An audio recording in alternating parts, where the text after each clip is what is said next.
World's oldest bird hatches a chick. A report on this winter's songbird Superflight. And research suggests that birds may have an internal migration GPS. All this and more in today's Bird News.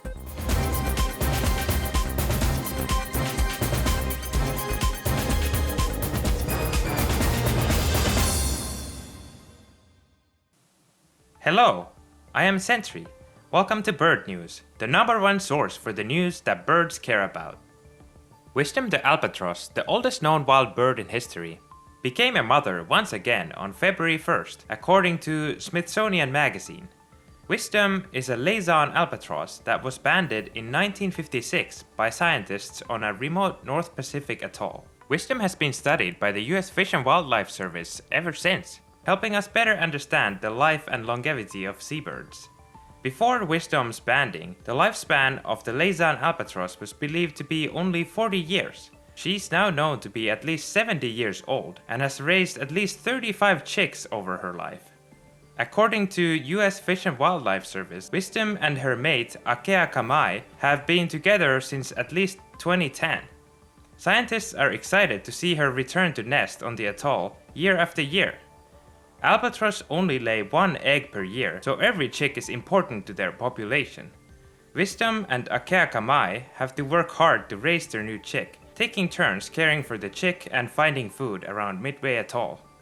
The Midway Atoll is the most important nesting site of the Laysan albatross.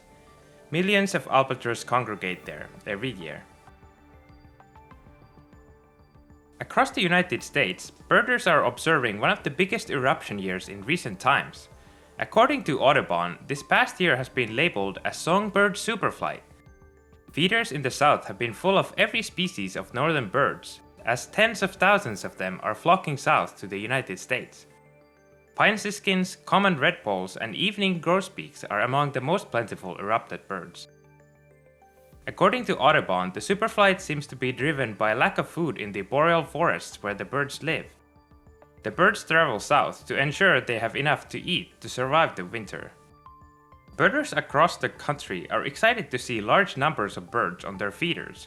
However, large numbers of congregating birds also increase the risk of spreading disease within the flocks. This winter, birders and scientists have been observing cases of salmonellosis among the erupted birds. This disease is caused by the salmonella bacteria. Salmonellosis is very dangerous to birds, but rarely transmits to humans from a live bird. Several states, including Washington, where I live, have announced a recommendation to take down bird feeders to reduce the hotspots where the disease is spread. Taking the bird feeders away encourages birds to find food from natural sources, keeping them distanced from each other. If you live in the United States, check your local state's Fish and Wildlife Service to see what are the latest recommendations for your state and your area. The White House has announced a series of executive orders after the new administration has taken lead. Among them is a plan to conserve and restore 30% of the nation's land and waters by 2030. The plan describes the creation of a council to coordinate climate efforts across the different levels of government and agencies.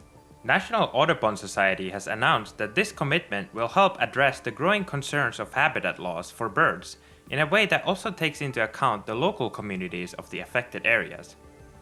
Sarah Greenberger, Senior Vice President for Conservation Policy at the National Audubon Society, says, "Today marks a generational opportunity to achieve these conservation goals while respecting indigenous rights, helping landowners and fishing communities, and creating jobs.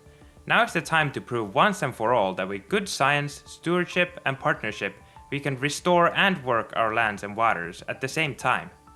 One of the key areas that this action will affect is the western sagebrush steppe, home to the sage grouse and other threatened species. According to Audubon, the new plan can provide tools to benefit the sage grouse and the health of countless birds and other species. A new study suggests that Himalayan songbirds have adapted to the cold of high elevations by growing thicker feather coats. The study was done on the specimens in the Smithsonian National Museum of Natural History. The researchers compared the feather coats of different birds from different elevations in the Himalayas. The results show that the higher the bird lives, the thicker the feather coat is. When birds get too cold, they shiver, just like humans. The thickness of the coat helps the birds stay insulated from the cold, so they can conserve energy that would have otherwise been used to generate heat by shivering. The same results are seen across hundreds of bird species, even when they are not closely related to each other. Even for bird species of different body sizes, the feather coat has adapted the same way. The study suggests that birds evolved to meet the challenges of their elevation's climate relatively recently. The results will help us better understand how birds may adapt to the ongoing and upcoming climate change. New research shows how birds displaced from their natural migration paths are able to find their way back to their migratory routes by sensing the Earth's magnetic field. Researchers in Bangor and Kiel universities have shown results suggesting that the European reed warblers can sense a distinct geomagnetic signature of their current location. Adult birds who are already familiar with their migration routes can sense from the Earth's magnetic field when they have been displaced from their path. This study shows that they can use this sense to find their way back to their familiar route. The researchers subjected the birds to simulations of the Earth's magnetic field in different locations and studied which directions the birds tried to fly.